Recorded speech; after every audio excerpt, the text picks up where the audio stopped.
Video बघणाऱ्या प्रत्येकाला महाप्रपंचतर्फे तेजस तुंगारचा सप्रेम जय शिवराय, सप्रेम जय श्रीराम. मित्रांनो, चमकोगिरी करण्यामध्ये पवार कुटुंब अजिबातच मागे नाही. म्हणजे गोष्ट कुठलीही असो, घटना कुठलीही असो, त्यावर आपलं मत रेटून हाणायचं ही पवार घराण्याची परंपराच राहिलेली आहे. ज्याप्रमाणे आपल्या मनातली वाक्य ठोकून, विधानं ठोकून शरद पवार गेली 60 वर्ष लोकांना भ्रमित करत आलेले आहेत, त्याचप्रमाणे त्यांच्या पावलावर पाऊल ठेवून आता त्यांचा नातू रोहित पवार हा देखील लोकांमध्ये संभ्रम निर्माण करत आहे. इतके दिवस यांनी अजितदादा पवार यांच्या दुर्दैवी अपघाताचा, दुर्दैवी निधनाचा पार तमाशा करून टाकला. मित्रांनो, एवढंच प्रेम होतं यांचं अजितदादांवर, तर मग निवडणुकीच्या वेळी इतकी चिखलफेक एकमेकांवर का केली? शरद पवार यांनी रोहित पवारला पुढे केलेलं आहे. रोहित पवार बेतालपणे आरोप करत सुटले होते. हे तेच शरद पवार आहेत ज्यांनी पार्थ पवारचा घनघोर अपमान केला होता. सुनेत्रा पवार यांचाही अपमान केला होता, जो अजितदादांच्या जिव्हारी लागलेला होता. हे अजितदादांनी बोलून सुद्धा दाखवलेलं होतं. ह्या कुटुंबामध्ये फूट पडली होती. अजितदादांनी स्पष्ट केलं होतं की आता काहीही जरी झालं तरी पुन्हा एकत्र येणे नाही. मात्र त्यांच्या निधनानंतर यांनी जोरजोरात ढोल पिटायला सुरुवात केली विलिनीकरणाचे.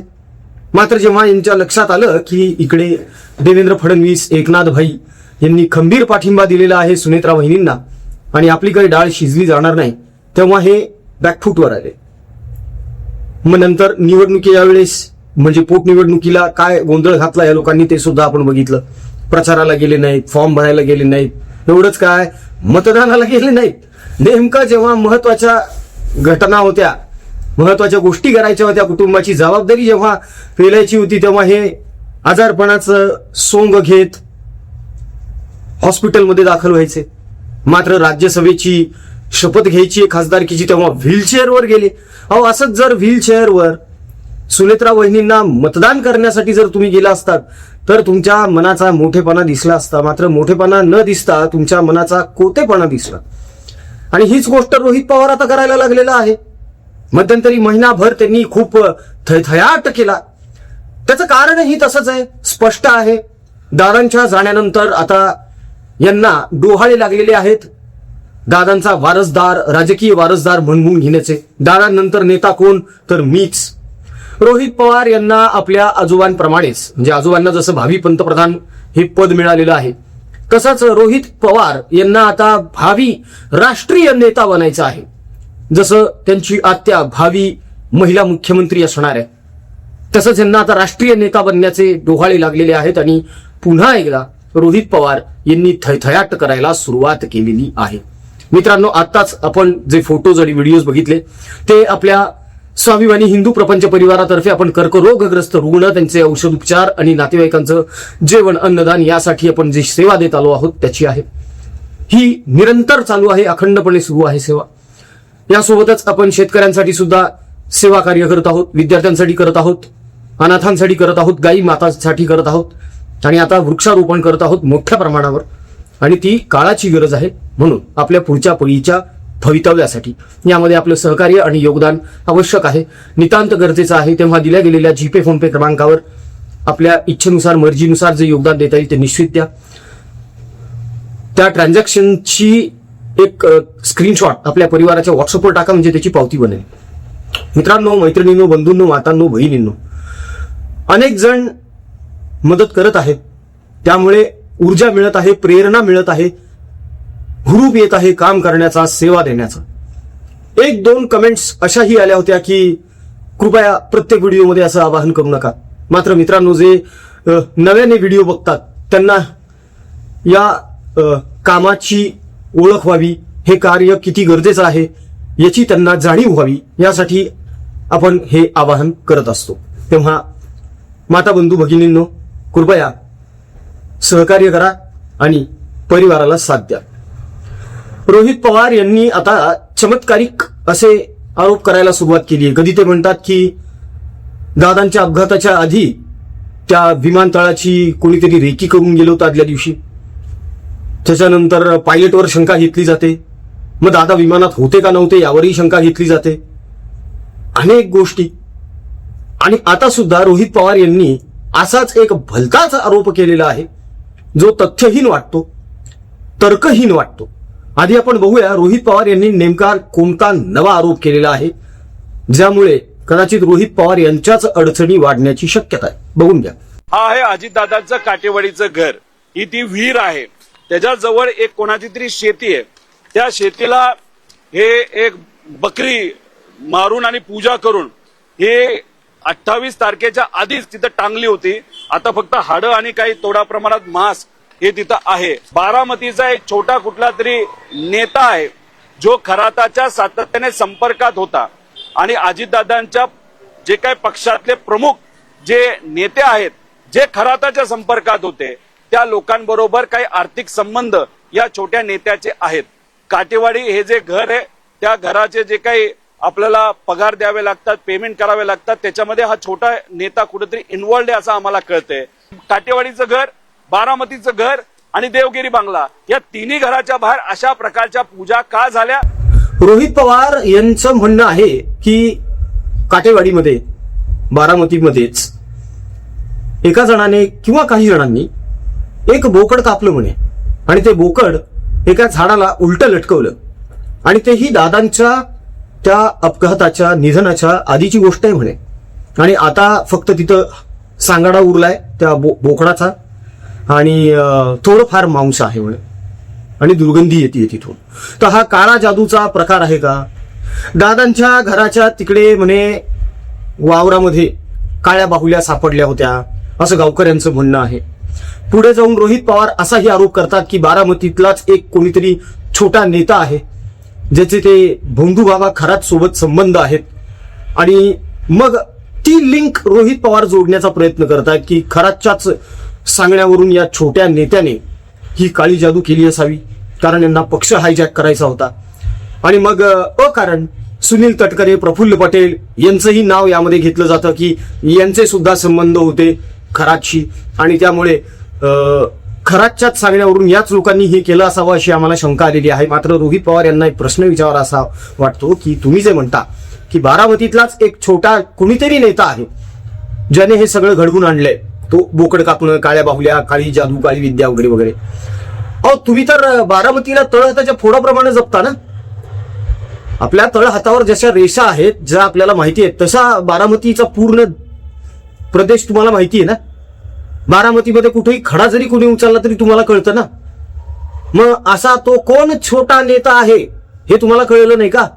कोणीतरी एक छोटा नेता आहे म्हणजे हवेतल्या हवेत गप्पा करायच्या. घ्या ना नाव, तुम्हाला माहिती आहे ना, करा ना आरोप बिंदास्त. कोण काय वाकडं करणार आहे तुमचं? फार फार तर काय होईल, आबरू नुकसानीचा दावा ठोकला जाईल, याच्या पलीकडे काय होणार आहे? पण लोकांसमोर येईल तर खरी तो चेहरा. पण यांना तो चेहरा आणायचाच नाहीये. त्याचं कारण आहे तो चेहराच नसेल. मला सांगा बारामतीमध्ये पवार सोडून कुठला नेता आहे? छोटा असो की मोठा असो, बारामतीमध्ये नेतेगिरी कोण करतं? तर पवार कुटुंबच. मोठे पवार म्हणजे साहेब झाले, मधले पवार म्हणजे आता हे सुप्रिया सुळे वगैरे वगैरे, आणि छोटे पवार म्हणजे हे छोटे नेते रोहित पवार, युगेंद्र पवार वगैरे वगैरे वगैरे. दुसरा नेता कोण आहे बारामतीला? आकाश मोरे जो आत्ता उभा होता सुनेत्रा वहिनींच्या विरोधात, ज्याने उमेदवारी सुद्धा मागे घेतली, त्याला नेता म्हणता येईल?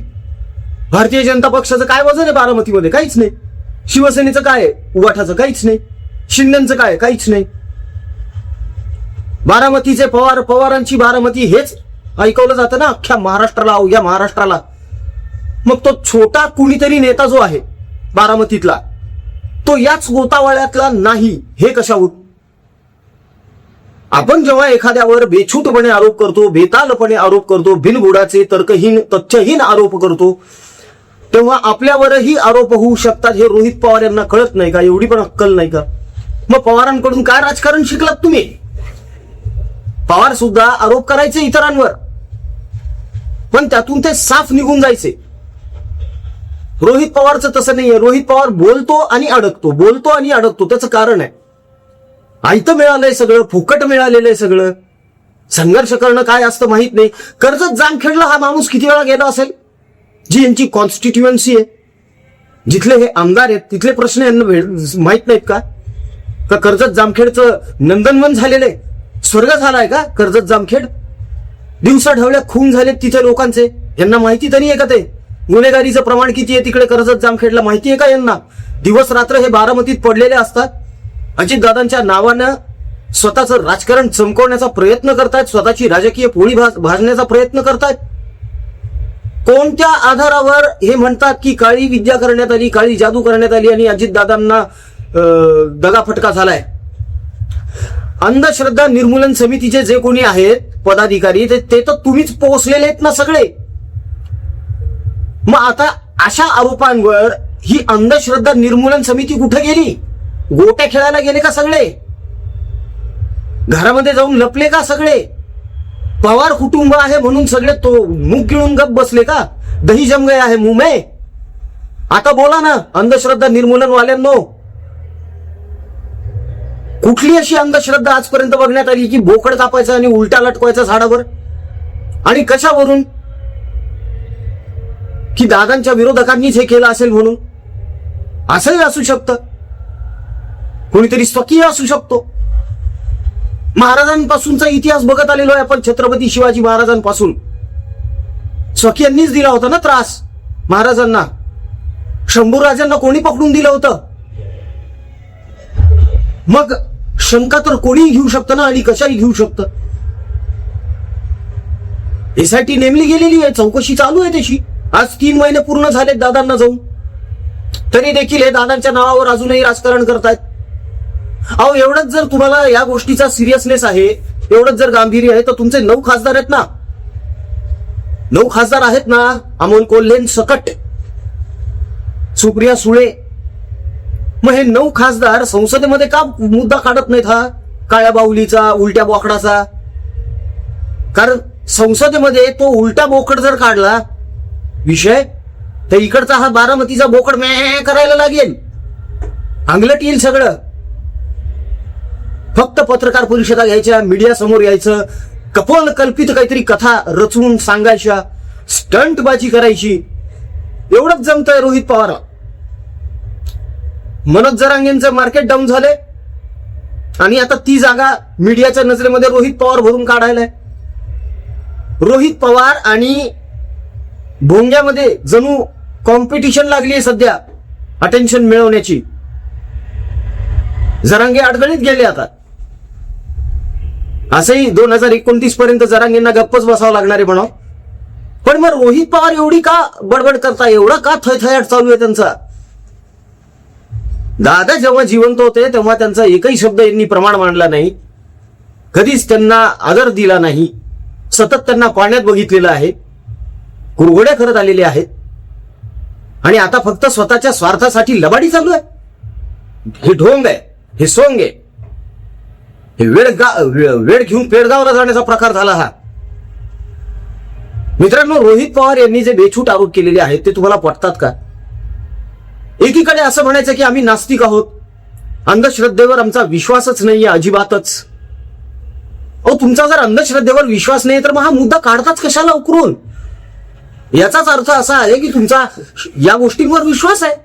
आणि जर असं नाहीये तर मग शरद पवार साहेबांच्या हॉलमध्ये ते जिथे बसतात त्यांच्या डोक्याच्या वर भिंतीवर ती जी फ्रेम लावण्यात आलेली आहे ती कशाची आणि ती कशासाठी लावण्यात आली आहे? द्या उत्तर. तुम्ही मानत नाहीत ना या गोष्टी, मग ती फ्रेम तिथे काय करते? एकीकडे म्हणायचं आम्ही नास्तिक आहोत, दुसरीकडे तुमचीच आत्या म्हणते म्हणा रामकृष्ण हरी वाजवा तुतारी. कशाला तुतारी वाजवण्यासाठी रामकृष्णाचं नाव याची काय गरज आहे? आजोबा तर म्हणतात ना आम्ही देवांचे बाप आहोत म्हणून. मग हे ढोंग कशाला, हे थोतांड कशाला? कोणाला मूर्ख बनवताय, कोणाला उल्लू बनवतायत रोहित पवार? थोडं तरी तारतम्य बाळगा. अंधश्रद्धेवर विश्वास नाही म्हणे आमचा, मात्र या गोष्टीची चौकशी झाली पाहिजे. कशाला करायची? तुमचा विश्वास नाहीये ना, द्या मग सोडून दुसरा काहीतरी मुद्दा काढा ना, टेक्निकल काढा ना. कधी रोहित पवार हवामान तज्ञ होतात, कधी रोहित पवार हे पायलट बनतात, कधी रोहित पवार हे एटीसी अधिकारी बनतात, डीजीसीएचे अधिकारी बनतात, कधी इंजिनियर बनतात, कधी फ्लाईट अटेंडंट बनतात. वेगवेगळ्या भूमिकेमध्ये रोहित पवार असतात आणि आता ते बाबा बनलेले. अंधश्रद्धा. काय तर म्हणे बोकड उलट टांगलं म्हणे, बाहुल्या फेकण्यात आल्या म्हणे, काळ्या बाहुल्या. अहो एवढं सगळं जर घडत होतं बारामतीमध्ये तर ते तुमच्या कानी कपाळी आलं नाही कधीच. मग कशाला म्हणता बारामती आमची आम्ही बारामतीचे? खडानखडा माहिती असते ना तुम्हाला बारामतीची, मग तुम्हाला हे कळलं नाही का की असं काहीतरी कारस्थान दादांच्या विरोधामध्ये चालू आहे बारामतीमध्ये म्हणून? आपल्याकडच्या चहा बिस्किट भिकार पत्रकारांनी हे असले प्रश्न ठणकावून विचारले पाहिजेत या पवार कुटुंबाला, मात्र नाहीच. पार्टी भेटणार नाही ना खायला नंतर. आणि हे म्हणे पत्रकारिता करू लागले. कशाची आली पत्रकारिता? एकाच्या बुडात दम नाहीये ठणकावून प्रश्न विचारण्याचा. म्हणे मेनस्ट्रीम आणि मेनस्ट्रीम विकली गेलीये, मेनस्ट्रीम सगळी यांच्याकडेच. एक आडवा प्रश्न विचारणारा पत्रकार जर दिसला तर ह्याला लगेच बाहेर हाकलतात हे लोक पत्रकार परिषदेतून. अनेकदा घडलेलं आहे असं. बिचारे पोटार्थी असतील पत्रकार, ते सुद्धा घर चालवायचं असेल म्हणून होला हो मिळवत असतील. पण थँक्स टू सोशल मीडिया हे असले प्रश्न जनतेतूनही यांना विचारले जात आहेत. मात्र हे सोयीस्करपणे अशा प्रश्नांना बगल देत आहेत, उत्तर देत नाहीयेत. मित्रांनो, तुम्हाला वाटतं ह्या अशा प्रश्नांची उत्तर रोहित पवार देतील म्हणून? हे श्रद्धा अंधश्रद्धा, हा रोहित पवार म्हणतात ना श्रद्धेवर आमचा विश्वास नाहीये, म्हणूनच महाशिवरात्रीला मटन पार्टी गेली ना, बिर्याणी खाऊन आले होते मित्राच्या हॉटेलवर जाऊन. ते चालतं आणि ह्याच्यामध्ये खुचपट काढत बसले तुम्ही. मुळात प्रश्न असा निर्माण होतो की हे जर खरं असेल, हे बोकड लटकवणं, काळ्या बाहुल्या वगैरे, हे यांच्याच तर्फे कुणी केलं नसेल हे कशावर? जवळचा कोणीतरी असू शकतो. आता कोण आहे जवळचा शोधा. जसं रोहित पवार बोलले ना, कोणीतरी एक छोटा नेता, तसंच कोणी संशय घेऊन शकतं ना, कोणीतरी जवळचं असू शकतं. बघा, शोध घ्या. रोहित पवार नवीन मुद्दा दिलाय तुम्हाला, कोणीतरी जवळचं आहे का याचा तपास करून बघा. मित्रांनो, तुम्हाला काय वाटतं? कोणीतरी जवळचं असेल आणि रोहित पवार त्याचा तपास करतील का? तुमचं जे काही मत आहे ना बॉस, कमेंटमध्ये बिनधास्त मांडा, मन मोकळेपणाने मांडा. अभिव्यक्ती स्वातंत्र्य काय फक्त यांनाच नाही, आपल्याला सुद्धा. बिनधास्त मांडा तुमचं मत. कमेंट बॉक्स आमचा सतत तुमच्या मतांचा आदरच करत आलेला आहे, तेव्हा बिनधास्तपणे मत मांडा. मित्रांनो, जाता जाता परत एक विनंती आहे. सतत आवाहन करण्यामागचा उद्देश हा आहे, एक लक्षात घ्या, आपण जे काही करत आहोत ना ते स्वतःसाठी नाही करत आहोत. आपण जे काही करत आहोत ते आपल्याच हिंदू माता बंधू भगिनींसाठी करत आहोत, अडलेल्या नडलेल्या गरजू लोकांसाठी करत आहोत. हे सगळे आपलेच आहेत आणि आपल्यात माणुसकी आहे, समाजभावना आहे, म्हणून आपण कर्करोगग्रस्तांसाठी सेवा देतो, विद्यार्थ्यांसाठी, शेतकऱ्यांसाठी, अडल्या नडल्या आपल्या हिंदू माता बंधू भगिनींसाठी. वृक्षारोपण मोठ्या प्रमाणावर चालू आहे. काळाची गरज ओळखून हे सगळं आपण करतोय मित्रांनो, आणि यामध्ये कुठलाही स्वार्थ नाहीये. आवाहन फक्त यासाठी आहे की कामं मोठी मोठी आहेत हो, कधी कधी पेलवत नाहीत, झेपवत नाहीत. त्यामुळे सहकार्य लागतं, पाठिंबा लागतो, आशीर्वाद लागतो. कारण आपण काही कुठल्या पक्षाचे मिंदे नाही आहोत, कोणी आपल्याला फंडिंग नाही करत. आपण जे काही करत आहोत ते स्वबळावर करत आहोत. तेव्हा तुमच्या इच्छेनुसार, मर्जीनुसार तुम्हाला या सत्कर्मांमध्ये जे काही योगदान देणं शक्य आहे ते कृपया अवश्य द्या मित्रांनो. जीपे फोनपे क्रमांक तुमच्या समोर आहे. तुमच्या इच्छेनुसार, मर्जीनुसार सहकार्य करा. ट्रान्झॅक्शनचा स्क्रीनशॉट परिवाराच्या व्हॉट्सअपवर टाका, म्हणजे त्याची पावती बनवता येईल आपल्याला. अनेकांच्या पावत्या द्यायला परवापासून आपण सुरुवात देखील केलेली आहे. तेव्हा निशंक मनाने, निस्वार्थी भावनेनं पुढच्या पिढीसाठी पुढे या. व्हिडिओ आवडला असेल तर कमेंट्स करा, लाईक करा, सबस्क्राईब करा चॅनलला. जय हिंद, जय महाराष्ट्र, वंदे मातरम, जय शिवराय, जय शंभूराजे, जय भवानी, जय जगदंब, भारत माता की जय, जय श्रीराम.